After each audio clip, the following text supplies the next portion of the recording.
It's time for Anne Widdecombe. Now, former Shadow Transport Minister Sam Tarry was deselected as an MP by local Labour members in Ilford South over a year ago.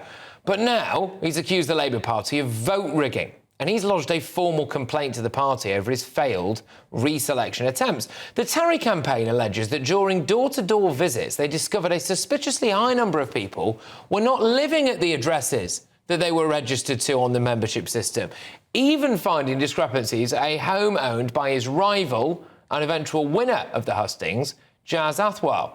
Tarry also claims that the party's online voting system is being used to disadvantage left-wing candidates. So the Anony Voter software is now being investigated by police after a similarly chaotic selection process in Croydon East last year. Anne, welcome to the show. Look, a lot of people have occasionally lazily wheeled out the trope of vote rigging amongst Labour, or certainly when it comes to things like postal votes. But hang on a minute, does this need to be looked into now?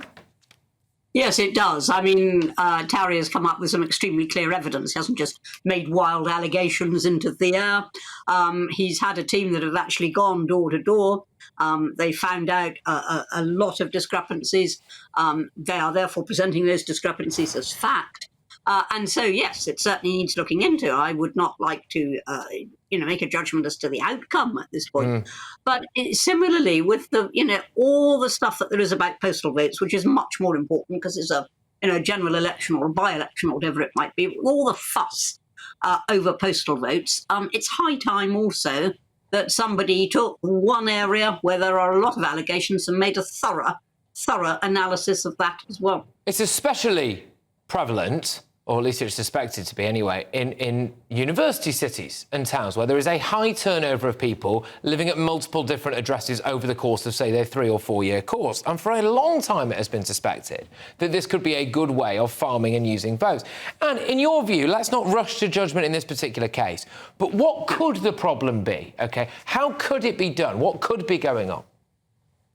Well, what could be going on is that there could be some organised vote rigging, whereby votes are being collected on the basis of false information, that somebody maybe doesn't even live in the area but lives somewhere else. Now, that would be, pretty serious stuff. And as I say, I can't judge the outcome of this, but I do know that there is sufficient evidence there, or sufficient presentation of fact there, that it does warrant being thoroughly looked into, not just glanced at, but looked into. And the irony would be that after countless Tory MPs and Conservative ministers have desperately tried to raise this issue, it may well end up being brought to a head by a bloke who's regarded as being on the left of, well, formally anyway, the Labour Party. I'm just going to read a statement from a spokesperson out now from the Labour Party. The Labour Party has full confidence in the integrity of the South Ilford selection process. We always investigate concerns that are raised in relation to candidate selections, and we reject the allegations that have been made. A Guido Fawkes exclusive has revealed how Labour's new First Minister of Wales, Anne, Vaughan Gething, decided to swan off on holiday to Spain without even spending a full day in the office or holding his first meeting with his new cabinet. And is this a bad look now for the Welsh national leader, a sign maybe of how little they care? I don't think we should get too uptight about this. Probably, if you look at it, you'll find that he booked that trip to Spain donkeys years ago, probably not going on his own, probably going with family or others that he doesn't want to let down.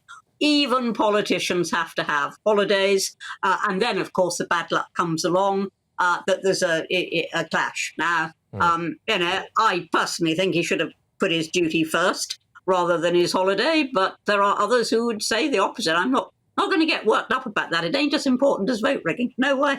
It's not as important as the potential vote rigging. Now, just on that, do you think, if Labour are essentially investigating those vote rigging allegations themselves, is that good enough? Is this the kind of thing that needs a kind of proper police investigation? No, it's no good for them to mark their own homework. And indeed, if they have an investigation, they have been into it thoroughly, let them give that to the police and say, here is our response. And let the police see if it was a proper investigation. That's the point, isn't it? That is the point. Then come on then, show us your papers. Show us the homework that you marked. Again, what is that if there's nothing to hide? Remarkable, isn't it? Just going to quickly whiz you through another story, because it ties in a little bit with the story I'm doing at the top of the next hour.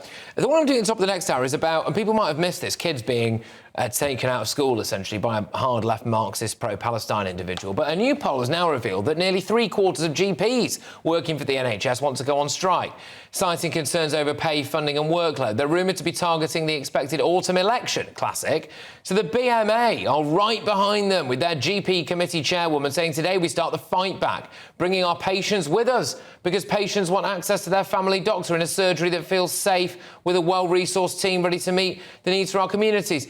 Look, Anne, is this just political? Oh, I mean, first of all, GPs should not be allowed to strike, full stop. I mean, they are responsible for people's lives. They are responsible for people's health and welfare. No way should they be allowed to strike. The police can't. I see no reason why GPs should be allowed to strike. That is the first thing. Yet nobody will have the guts to get to grips with that. It makes me yearn for a latter-day Mrs. Thatcher. But you look far and wide in the current government to find that.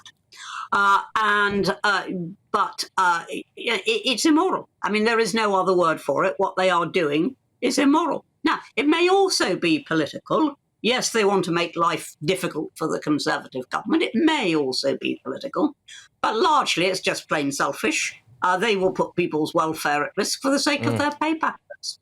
Well, you talk about their pay packets. The stats I've got here is worth reminding our viewers and listeners that apparently the majority of British GPs are partners with an average earnings of 153 grand a year for, in some cases, a 3-day week. So, the viewers and listeners will be able to make up their own minds there. And thank you very, very much.